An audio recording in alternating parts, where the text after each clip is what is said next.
Assalamualaikum warahmatullahi wabarakatuh. Tepangkeun nami Abi Daniel Alawi, Abi TK 10 Perhotelan 2. Di dieu Abi bade presentasi macakeun dongeng Sunda anu judulna Domba Mumusuhan jeung Embe Badot.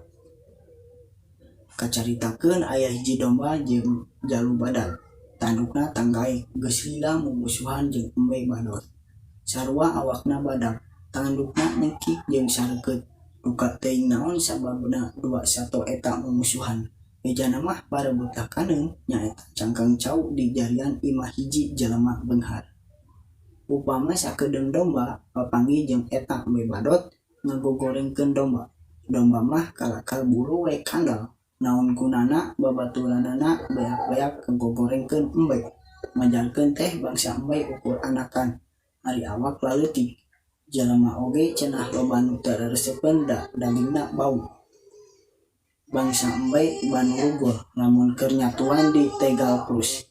Ris hujan, sok nepi ka ngabanting-bantingkeun maneh ngahuan di pipir imah. Pokona cek sakedeung domba aya teu aya deui sato nu pangkoreng-korengna. Lian ti embe. Sabalikna sakedeung Embe Badot upama panggih jeung babaturan pada pe domba jalu sok cipara cih di hade ku jelema. Tapi adukeuneun puas cenah bangsa embe mah sok aya nu di arah cai susuna ku jelema. Jadi loba kugunaan. Nurutkeun sakedeung Embe Badot mah teu aya deui sato nu panggoreng-gorengna lian ti domba. Upama domba jalu teu panggih jeung Embe Badot di mana wae, lain ngan ukur pabelang-belang tapi madeng si tenggar. Ngan kajadian kitu teh sok kabeneran keur rea jelema. Jadi sok gancang disapih. Tapi basa diadu di tagal mah teu aya nu wanu nyapih. Da anu aya di dinya ukur domba jeung embe pikang teu aya budak angon-angonan.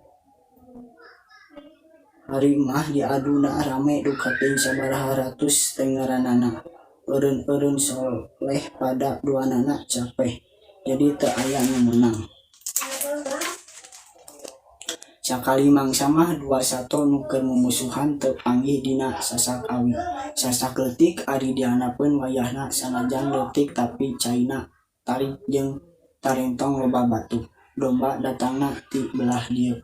Cek domba, halik siah mundur deui aing nu pangheulana nincak sai.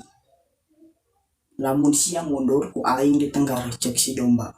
Pek da aing oge tandukna teu sieun tenggar. Bener mah bener sia moal mundur. Moal sia nu kudu mundur.